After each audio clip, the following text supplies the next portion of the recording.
یا اللہ میرے خواہشات بھی ہیں، یا اللہ میرا جوانی بھی ہے، مگر میں نہیں چاہتا ہوں تجھ سے ہٹنا، میں نہیں چاہتا ہوں تجھ سے کٹنا، میں نہیں چاہتا ہوں تجھ سے دور ہونا۔ میرے دوستو، حقیقت میں محمد الرسول اللہ نے فرمایا، فرموکن یہ نوجوان جس وقت چاہے مرد ہو چاہے خاتون ہو، اس کے بعد تنہائی میں رات کے اندر کھڑا ہو گیا تو کہا کہ اپنے آنکھوں سے 2 قطرے آنسوں کے بہائے، یا اللہ کاش میری کمزوریوں کا مداوا میری آنکھوں کے ان گرم آنسوں سے ہو جائے۔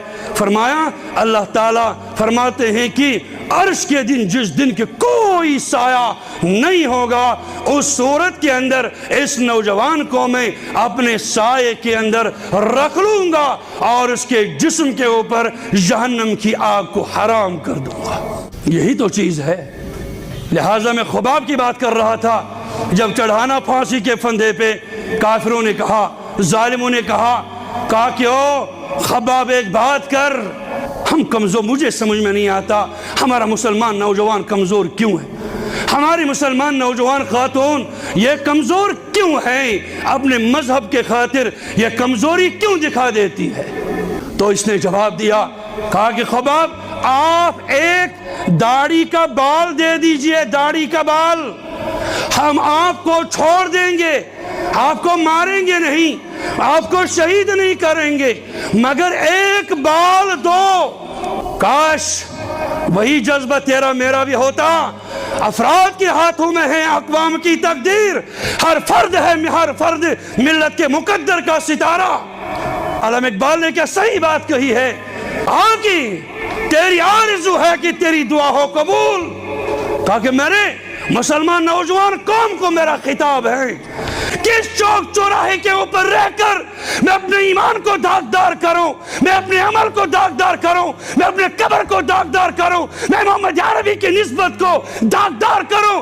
اس کے دل کے اندر رات اور رات گناہ کے جذبات ابھر جاتے ہیں اور باہر جاتا ہے، یہ تب تک اپنے کو کامیاب نہیں سمجھتا جب تک کہ یہ اس گناہ کے اندر ملوث نہیں ہوتا۔ لہٰذا میرے دوستو، اس صورت میں علامہ اقبال نے کہہ دیا، ہمارے نوجوان کے دلوں کے اندر یہ جذبات ہوتے ہیں، کب میں گناہ میں پاس ہو جاؤں، کب میں گناہ میں پاس ہو جاؤں۔ میرے نوجوان، جہاں تو چاہتا ہے، اللہ کے رسول کے پاس ایک نوجوان آیا، کہا کہ اللہ کے رسول مجھے زنا کی اجازت دے دیجئے، مجھے بدکاری کی اجازت دیجئے، آنکھ فدا ہو ابی و امی اس اللہ کے رسول پر، ہمارے ماں باپ قربان۔ اس نے سمجھایا، اس نے ڈانٹا نہیں، اس نے جھڑکا نہیں، اس نے کہہ دیا میرے صحابی ذرا یہ بتاؤ تم گناہ کرنا چاہتے ہو؟ کہا کہ اللہ کے رسول میں گناہ کرنا چاہتا ہوں۔ کہا اچھا بتاؤ جس کے ساتھ تم گناہ کرو گے نا وہ بھی تو کسی کی بہن ہوگی؟ کہا کہ ہاں وہ بھی تو کسی کی بہن ہوگی۔ کہا جس کے ساتھ تم گناہ کرو گے وہ کسی کی ماں ہوگی؟ کہا کہ ہاں وہ کسی کی ماں ہوگی۔ پھر جس کے ساتھ تم گناہ کرو گے وہ کسی کی پھوپھی ہوگی؟ کہا کہ ہاں یا رسول اللہ وہ کسی کی پھوپھی ہوگی۔ کہا کہ چاہیے بتاؤ اگر کسی کی موسی کے ساتھ ایسا کرو گے وہ تو کسی کی ماں اور پھوپھی ہوگی۔ کہا کہ یا سلم صحیح بات ہے کسی کی ہوگی۔ کہا اچھا یہ بتاؤ اگر کوئی آدمی چاہے گا تیری ماں کے ساتھ ایسا معاملہ کرے، بہن کے ساتھ ایسا معاملہ کرے، خالہ کے ساتھ ایسا معاملہ کرے، پسند کرتے ہو؟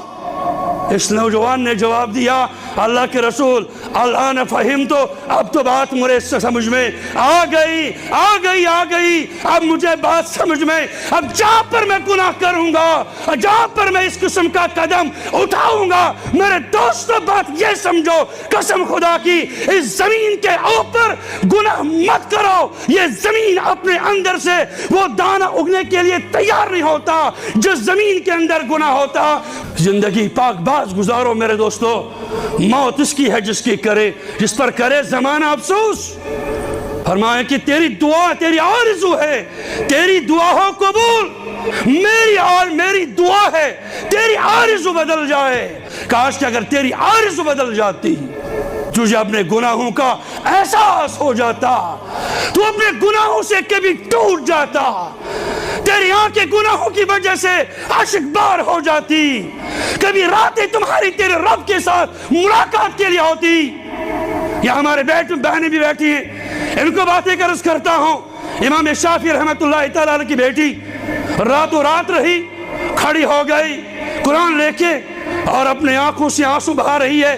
باپ نے کہا بیٹی کم سے سویا بھی تو کرو، اللہ کے کم سے کم اپنے آنکھوں کا بھی تو تجھے حق ہے، جسم کا بھی تو تجھے حق ہے، ذرا سو تو صحیح۔ امام شافعی کے بیٹی نے یہ کہا میری بہنوں تمہاری عزت قرآن نے دی ہے، تم اپنی عزت کی اپنی عزت کو پامال مت کرو، اپنی عزت کو بحال رکھو، گھر میں ہو گھر سے باہر ہو، تم تو اس دنیا کی زینت ہو، کیوں اپنے آپ کو تم پامال کرتے ہو؟